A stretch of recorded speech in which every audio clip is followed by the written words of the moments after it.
हर मानव को हजारों सालों से एक ही सवाल त्रस्त कर रहा है, मैं कौन हूं, कहां से आया हूं, क्यों आया हूं, क्या करने आया हूं, मुझे क्या करना है। जब किसी बच्चे का जन्म होता है उसकी मुट्ठी बंद होती है, और जब मृत्यु होती है तो मुट्ठी खुली होती है। इसका क्या अर्थ है? बिना कार्य कारण भाव कार्य घटित नहीं होता। इसका मतलब है जरूर कुछ अर्थ है। जब भगवान ने इस धरातल पर किसी मानव को जन्म लेते समय भेजा तो इस बंद मुट्ठी में कुछ तो भी दिया। क्या दिया? क्या 22 मंजिला मकान दिया? क्या मर्सिडीज बेंज कार दी? सुपर क्लास में नौकरी दी या इंडस्ट्री दी? क्या दिया? ये तो भौतिक बातें हैं, ये भगवान कैसे देगा? God has given two commitment in the closed hand of the human being at the birth. ईश्वर ने इस बंद मुट्ठी में दो दायित्व दिए हैं कि जाओ, मैं इसलिए भेज रहा हूं कि आपको ये दो काम करना है। The first commitment the God has given that to give the best services to those people which are exploited. इस बंद मुट्ठी ने भगवान में एक दायित्व दिया है कि जाओ उन लोगों के लिए काम करो जो शोषित है, पीड़ित है, वंचित है, कष्ट है, दुखी है, जिनका कोई नहीं, उनके लिए काम। और दूसरा दायित्व दिया है कि हे मानव, तुम्हारे आवश्यकताओं की आपूर्ति के लिए मैंने इस प्रकृति को आपके सामने संजोगे रखा है और विपुल मात्रा में प्राकृतिक संसाधन प्रस्तुत किए हैं, दिए हैं। जाओ इस प्राकृतिक संसाधनों का उपयोग करके जियो, कोई कमी नहीं मिलेगी, कोई कमी नहीं, लेकिन विनाश मत करो। अगर अतिरिक्त भोगवाद के कारण कोई मानव इसका विनाश कर रहा है तो विनाश को रोको और प्रकृति को पुनः स्थापित करो, पुनः समृद्धि। These are the two commitments that God has given in the process. I will ask you what you are doing. मैं आपको पूछ रहा हूं कि आप क्या करने जा रहे हो, क्या कर रहे हो? क्या आप सचमुच उन लोगों के लिए काम कर रहे हो जिनका कोई नहीं, वंचित है, कुष्ठी है, दुखी है, पीड़ित है, शोषित है? क्या उनको उनके लिए काम कर रहे हो जिनको कोई कष्ट नहीं है, जिनको कोई चिंता नहीं है, कोई समस्या ही नहीं? ये आत्ममग्न होकर अपने ही अंतरात्मा को पूछने की आज बेला है। जो प्राकृतिक संसाधन ईश्वर ने मानव को दिए हैं वो असीमित मात्रा में नहीं है, सीमित मात्रा में है, लेकिन इतने भी सीमित मात्रा में नहीं है कि मानव अपनी आवश्यकताओं की आपूर्ति नहीं कर पाता। इतने भी सीमित नहीं है, लेकिन इतने भी असीमित नहीं है कि अपने भोगवाद के कारण हो उसका विनाश। हमें सोचना है कि हम क्या करने जा रहे हैं। जीव, जमीन, पानी, पर्यावरण और अवकाश, ये पंच महाभूत है। These are the fundamental. और इसी पंच महाभूतों से हम लेते हैं, हम देते हैं। पृथ्वी माने भूमि। भूमि सीमित है, असीमित नहीं है। भारत की जनसंख्या अभी 123 करोड़ है। नीति आयोग कहता है कि 2050 में जनसंख्या 162 करोड़ हो जाएगी अभी हम 25 करोड़ मेट्रिक टन अनाज उत्पादन कर रहे हैं, हमें 50 करोड़ मेट्रिक टन उत्पादन चाहिए, यानी दुगुना उत्पादन चाहिए। भूमि हमारे पास सीमित है, 35 करोड़ एकड़ हिंदुस्तान के पास। और सीमित भूमि में हमें दुगुना उत्पादन लेना है, क्योंकि जनसंख्या की रफ्तार बढ़ रही है। ये खोज करके तंत्र विकसित नहीं किया कि यंत्र से भूमि तैयार होती है। और जंगल काट कर हम भूमि अनाज उत्पादन के लिए नहीं ला सकते, क्योंकि 33% हमें जंगल चाहिए, अभी 11% है। These are the big challenge. It is a big challenge. क्या कोई हमारे पास हल है इस समस्या? हरित क्रांति के माध्यम से हमने तात्कालिक समस्याओं का हल निकाल लिया, ठीक है। It was the need of the time at that time, क्योंकि हम लाखों टन अनाज बाहर से मांग रहे थे, खाली पेट सो रहे थे, हमारे पास पर्याप्त अनाज नहीं था। ठीक है, उस समय की वो मांग थी, लेकिन आज अगर हमें दुगुना उत्पादन चाहिए, भूमि सीमित है, 35 करोड़ एकड़, भूमि कारखाने में पैदा नहीं हो सकती, तो फिर सीमित भूमि में ही दुगुना उत्पादन लेना है। और यह हकीकत है कि रासायनिक कृषि से पर एकड़ उत्पादन घटता है प्रति एकड़, जैविक कृषि उत्पादन मिलता ही नहीं। तो दुगुना उत्पादन देने के लिए कौन सी टेक्नोलॉजी हमारे कृषि वैज्ञानिकों के पास है? कोई टेक्नोलॉजी नहीं, कोई विकल्प नहीं। अगर इनके पास विकल्प नहीं तो इसलिए खड़े हैं। लेकिन हम कहते हैं हमारे पास सोल्यूशन है, हमारे पास विकल्प है, वो जैविक नहीं है, रासायनिक नहीं है, जिसको बजट आधारित। हमने सिद्ध कर दिया है, कि जितने उपज रासायनिक कृषि से मिलते हैं, जैविक कृषि से मिलते हैं, उतनी ज्यादा कीमत हम ले रहे हैं प्रत्येक। बगैर कुछ डाले, nothing to be utilized as external input. We have given the solution that we can increase the double production. Food crisis is the main problem.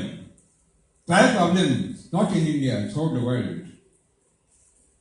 And no solution is having with the system.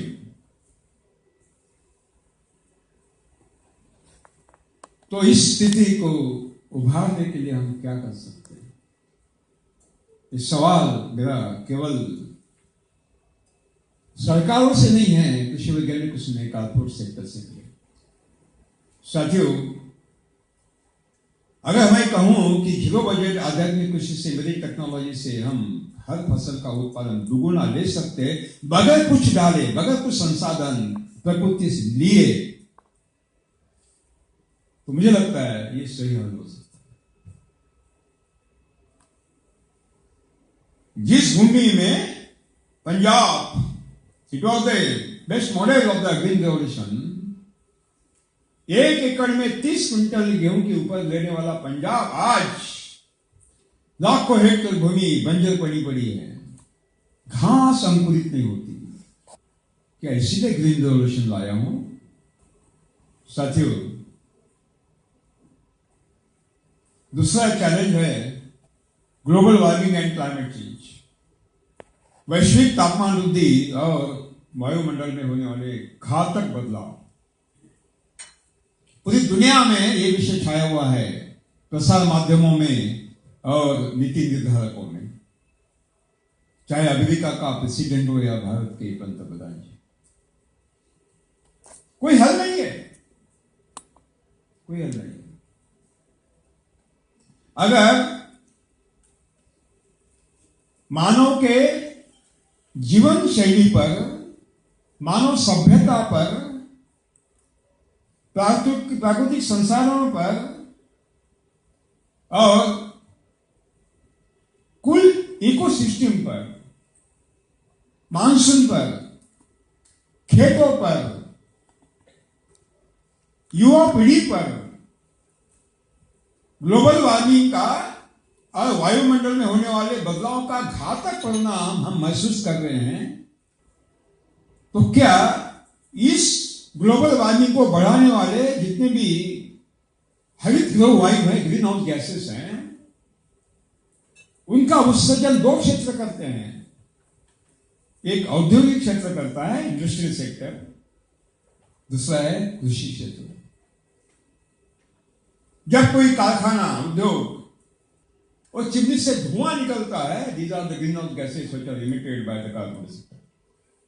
जब कोई रासायनिक कृषि करता है, जैविक कृषि करता है, ऑर्गेनिक फार्मिंग करता है, तो विशाल मात्रा में ग्रीन हाउस गैसेस का उत्सर्जन होता है। This is the real fact, it is a scientific truth. What is the solution to stop the emission of the greenhouse gases? The system is having no solution. ऐसा ही चलता रहा, अगली पीढ़ियां कैसे बचेगी, क्या खाएगी? अगर 1 अंश तापमान बढ़ता है, इंडस्ट्रियल रिवॉल्यूशन के पहले जो तापमान था एवरेज, उससे तो 40% अनाज की उपज घटती है। मानव नपुंसक बनता है, नहीं पड़ गया। मानव के आनुवंशिक संरचना में बदला होता है। Genetical mutation is taken place in the DNA of the man. Monsoon में दिशा गति बदलता है, जो हम भुगत रहे हैं। 100 किलो का बोझा उठाने वाला और 70 साल का बूढ़ा, आज के तरुण युवा 10 किलो का बोझा नहीं उठा पा रहे हैं। और जिस ग्रीन हाउस गैसेस के उत्सर्जन से हो रहा है, उनका उत्सर्जन अगर रासायनिक कृषि करती है, जैविक कृषि करते हैं और उद्योग करते हैं, तो क्या ये उनका दायित्व तो नहीं बनता कि उनका विकल्प दे, कि ऐसी तकनीक विकसित करे इंडस्ट्रियल सेक्टर में ताकि उत्सर्जन न हो? ऐसी तकनीक विकसित करे ताकि कृषि के माध्यम से भी उत्सर्जन न हो। कोई तकनीक अभी तक मानवता के सामने नहीं है, कोई तकनीक। अगर भारत सरकार ने कोपेनहेगन समिट में लीगल कमिटमेंट दिया है, ज्यादा आश्वासन दिया है दुनिया को, कम 23% carbon emission will be reduced. How? कैसे आप घटाओगे, जबकि रासायनिक कृषि और जैविक कृषि सबसे ज्यादा उत्सर्जन कर रही है इस ग्रीन हाउस गैसेस का? क्या उनको बांध लगाओगे? लगाना पड़ेगा। अगली पीढ़ियां नहीं जी पाएगी। जिस मुंबई में आप बैठे हो, अगर वो जलमय हो जाएगी ग्लेशियर के पिघलने से, जल स्तर बढ़ रहा है समुद्र का, ये मैं नहीं बोल रहा हूं, ये आईपीसीसी बोल रही है, inter governmental panel on climate change, which is constituted by the UNO। तो मुंबई का क्या होगा? ये 2 करोड़ लोग कहां जाएंगे? मुंबई की शांघाई नहीं रहेगा, मुंबई नहीं रहेगा, कोलकाता नहीं रहेगा, चेन्नई नहीं रहेगा, तो कॉर्पोरेट कहां रहेगा? These are the challenges। हमारे पास इसका विकल्प है। जीरो बजट आध्यात्मिक कृषि में 1 ग्राम भी ग्रीन हाउस गैसेस का उत्सर्जन नहीं होता। I am giving open challenge to the scientific area, they have to prove that I am telling lie. अगर ग्रीन हाउस गैसेस का 1 कण भी उत्सर्जित नहीं हो रहा है इस तकनीक से, क्यों उसको स्वीकार नहीं किया जा रहा है? This is the question I would like to ask. हमारे पास क्या ये उद्योगों का दायित्व नहीं बनता कि अपने इंडस्ट्री से जितना भी उत्सर्जन हम कर रहे हैं चिमनी के माध्यम से, धुएं के माध्यम से, उसको कुछ कन्वर्जन नहीं कर सकते उस धुएं को, ताकि ग्रीन हाउस गैस इमिट ना हो, उत्सर्जित ना हो? क्या ऐसी कोई तकनीक हम विकसित नहीं कर सकते कि बिना उत्सर्जन हम इंडस्ट्री चला सकते हैं? ये तो उनका काम है, R&D का काम है, किसी कॉर्पोरेट सेक्टर का उनका दायित्व है, उनको करना चाहिए। लेकिन आम आदमी की क्या भूमिका हो सकती है? कॉर्पोरेट करे ना करे उनका काम है, वो जब करेंगे तब करेंगे, लेकिन आम आदमी जो भुगत रहा है ग्लोबल वार्मिंग के इम्पैक्ट, उसकी कुछ भूमिका हो सकती है, होनी चाहिए। वो है अनावश्यक वस्तुओं का उपयोग बंद करना। कोई पंछी, कोई प्राणी बस का उपयोग करता है, लेकिन एक निर्णय अगर होता है कि अगर इसका उपयोग नहीं किया जाए तो कितना ग्रीन हाउस गैसेस का उत्सर्जन कम हो सकता है। जो प्राकृतिक संसाधन आप लाते हो नव निर्माण के लिए, इस ब्रश और पेस्ट के, वो प्रकृति का दोहन कम हो जाएगा। मैं दंत मंजन से दातुन करता हूं, मेरे दांत पक्के हैं। आत्महत्या का सवाल नहीं, वही how destroy the root causes of the suicide of the farmer. None of the farmer is committed suicide. Well, following my technology. लेकिन ऐसा मत समझिए कि किसान आत्महत्या कर रहा है। आप इस मुंबई में बसे हुए जिनके पास अगाध संपदा है, पैसे है, वो भी आत्महत्या कर रहे हैं। तरीका बदल गया है आत्महत्या करने का। किसान थेट एंडोसल्फान लेता आत्महत्या करता है। आप जो खाते हो उस खाद्य के माध्यम से जल खा रहे हो, दूषित पानी पी रहे हो, प्रदूषित अपने शरीर में ले रहे हो और कैंसर, डायबिटीज, हार्ट अटैक के माध्यम से मर रहे हो। ये आत्महत्या ही है। आत्महत्या ही डर है, खौफ है हर के मन में। कल मैं क्या कैंसर से मरूंगा, क्या मैं हार्ट अटैक से नहीं मरूंगा? खौफ है, खौफ है। क्या इसका कोई हल नहीं देना चाहिए? मानवता को, अगली पीढ़ियों को बचाने के लिए हम दे रहे हैं। जल मुक्त खाद्य दे रहे हैं। जब भी आप सब्जियां खाते हो, ये सारा जल आपके शरीर के कोशिका के बीच में जो गैप है उसमें वो इकट्ठा होता है। कोशिका के अंदर जो हकल से उसमें वो इकट्ठा होता है। कीटनाशक दवाओं के अवशेष जो हमारी कोशिका है उसके अंदर जो फैट है, वसा है, उसमें संग्रहित होता है। इस सारे बाहर के जो जहर हमने हमारे शरीर में डाल दे, हमारी इम्यूनिटी खत्म हो गई, हमारी प्रतिरोध शक्ति खत्म हो गई, तो हम कैंसर, डायबिटीज, हार्ट अटैक से मर रहे हैं। हर कोई मर सकता है अगले क्षण, कोई गारंटी नहीं, कोई गारंटी नहीं। लेकिन हमारे पास सोल्यूशन है। हम जल मुक्त खाद्य देते हैं, प्रदूषण मुक्त पानी पर्यावरण देते हैं। हमारे पास जीरो बजट आध्यात्मिक कृषि के माध्यम से अगर हम बिना कुछ उपज कम हुए, बिना कुछ प्रति एकड़ उपज कम हुए, हम जल मुक्त खाद्य, पोषण मूल्यों से समृद्ध खाद्य, औषधि मूल्यों से समृद्ध खाद्य हर एक को हम खिला रहे हैं, तो क्या ये दायित्व नहीं बनता कि इस तकनीक को स्वीकारें? साथियों, आपके पास पैसा बहुत हो सकता है इतनी अगाध संपदा हो, लेकिन कैंसर से आपको कोई नहीं बचाएगा। कोई ऑन्कोलॉजिस्ट ऐसा नहीं पैदा हुआ हिंदुस्तान के जगत पूरी दुनिया में जो कैंसर के पेशेंट को जिंदा रखेगा। हाँ, 6 महीने मरेगा तो 10 महीने तक आके उसकी आयु बढ़ा सकता है, लेकिन मृत्यु से नहीं बचा सकता। लेकिन मृत्यु से बचाने का काम हम कर रहे हैं ताकि जल मुक्त खाद्य। Science and technology. साइंस माने प्रकृति, टेक्नोलॉजी प्रकृति से दूर ले जा रही है। मैं टेक्नोलॉजी के खिलाफ नहीं हूं, टेक्नोलॉजी चाहिए, लेकिन टेक्नोलॉजी अगर आनंद विन्मुख करते हैं मानव को, शायद हो सकता है सुख को अंबार लगा दे, लेकिन आनंद विन्मुख करे, ऐसे टेक्नोलॉजी क्या काम की जो हमारा सुख और आनंद को बर्बाद। तंत्र उसे कहते हैं कि मानव की समस्या का जरूर हल दे, लेकिन उसका आनंद ग्रोथ से भी बढ़े। गेम चैलेंजर अवार्ड मुझे लगता है ऐसे लोगों को दिया जा रहा है जो प्रकृति के माध्यम से, मानव अपने भोगवाद के माध्यम से जो चैलेंज दे रहा है प्रकृति को, उसका हल देने वाला अगर कोई है तो आप बहुत अच्छा काम कर रहे हैं। मुझे लगता है कि इसके माध्यम से एक चर्चा तो हो जाएगी कि आम आदमी की क्या भूमिका हो सकता है और मुंबई में बैठने वाले लोगों की क्या भूमिका हो सकता है, कारपोरेट की क्या भूमिका हो सकती है। आखिर में एक सवाल मैं खड़ा कर दूंगा,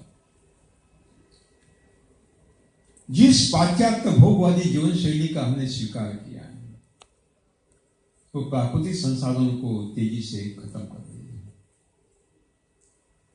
साथियों, ख्याल रहे, अतिरिक्त भोगवाद आपको वस्तुओं की उपयोग कैसे करना है सिखाता है। ठीक है, लेकिन भोगवाद की मर्यादा होती है। उस मर्यादा के ऊपर भोगवाद नहीं चढ़ सकता। आपके पास बहुत अगाध संपत्ति है, अगर एक मकान है तो 2 मकान बांध हो गया, निर्माण करोगे, 3 मकान नहीं लेंगे। अगर आपके पास एक गाड़ी है तो दूसरी लेंगे, 3 नहीं लेंगे। आपके पास एक टीवी है तो दूसरा लोगे, 4 नहीं लोगे, क्योंकि सीमा खत्म हो गई। 7 पे कमीशन के माध्यम से, 6 पे कमीशन के माध्यम से हमसे जेब में कितना भी पैसा डाल दे, लेकिन खरीदोगे नहीं। वस्तुओं का अनिर्बंध निर्माण करोगे, खरीदने वाला नहीं मिलेगा, कहां बेचोगे? महामंदी इसी से आ रही है। ये नई पीढ़ी सोशल मीडिया के माध्यम से अब जागरूक हो गई है, पर्यावरण की सुरक्षा चाहती है, इको फ्रेंडली जीवन चाहती है। जो 34 लाख जिसका पैकेज है, वो सॉफ्टवेयर इंजीनियर एक लंदन से वापस आता है, अपना इस्तीफा देता है और नवनिर्माण में लगता है। कुछ तो भी चैलेंजेस जरूर है कारपोरेट सेक्टर के माध्यम से। इसका भी आपको विचार करना पड़ेगा कि महामंदी से उबरने के लिए अगर वही आप उपयोग में लाओगे उपाय जो अभी तक लाए हुए, तो महामंदी नहीं घटेगी। महामंदी और घेरे में लेगी, और शायद हो सकता है तीसरा world war, third world war की आवश्यकता है इस महामंदी को खत्म करने की। लेकिन ये नहीं होगा, ये नहीं होगा। कारपोरेट सेक्टर को ही अब सोचना होगा गंभीरता से कि क्या ये आवश्यकता है कि अगली पीढ़ियों को हम संकट में डालकर हमारी पीढ़ियों के लिए संसाधन जुटे? क्या आवश्यकता है?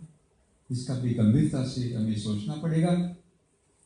जो भी समस्या है मानवता के सामने, उसका हल एक छोटे रूप में हम दे रहे हैं। एक उदाहरण दूंगा कि हमारी भूमिका कितनी महत्वपूर्ण है अथवा है नहीं है, तो अगली पीढ़ी जाएगी। एक बूढ़ा आदमी, बोल सकता हूं, एक बूढ़ा आदमी आम की गुठली लगा रहा है खेत में। वो राहगीर पूछ रहा है कि बाबा जी, आप तो 80 साल के हो गए हो, आप तो 2 साल में मरोगे, हो सकता है कल भी मरोगे, आपको तो आम खाने को नहीं मिलेगा, क्यों लगा रहे हो?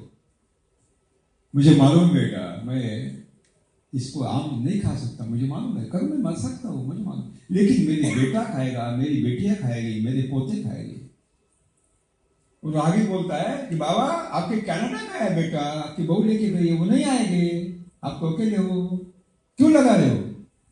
मुझे मालूम है, मेरी बहू वो उसको नहीं लाएगी, मेरा कोई नहीं है, मुझे मालूम है, कल मैं मरूंगा, ये भी मालूम है, तो भी लगा रहा हूं। लेकिन लगा रहा हूं अगली पीढ़ियों के लिए, अगली पीढ़ियां खाएगी, मुझे दुआ है। एक 80 साल का बूढ़ा जो मरना है, कल मरने वाला है, अगली पीढ़ियों के सोच रहा है। आप क्या सोच रहे हो? क्या सोच रहे हो अगली पीढ़ियों के लिए? नौकरी मिलेगी, जॉब नहीं मिलेगा, जॉब नहीं मिलेगा।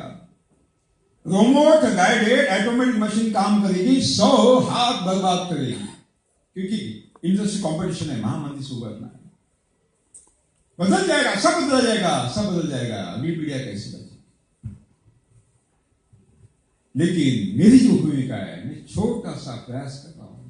जंगल में आग लगी है, सारे प्राणी पंछी भाग रहे हैं अपनी जान बचाने के लिए। एक पंछी तालाब में से पानी लेकर अपने चोंच में वो जा रहा है, उल्टा दिशा में जा रहा है। सब पूछ रहे, पागल हो गए क्या? अरे हम भाग रहे, मर हो गए, क्यों जा रहे हो वापिस? बोलते मुझे मालूम है, लेकिन आप भाग रहे हो, भगवान ने इसलिए नहीं भेजा मुझे भागने के लिए। मेरा दायित्व दिया है कि अगर कोई विनाश है तो वो उसको हल दो, उसको सुलझाने की कोशिश करो। आग लगी है, पानी से बुझेगी, मुझे मालूम है, मेरे प्रयास से आग नहीं बुझेगी, लेकिन मेरा दायित्व मैं निभा रहा हूं। वो छोटा पंछी कहता है, आप क्या करने जा रहे हो? गंभीरता से सोचो भाई। बहुत बहुत धन्यवाद। बहुत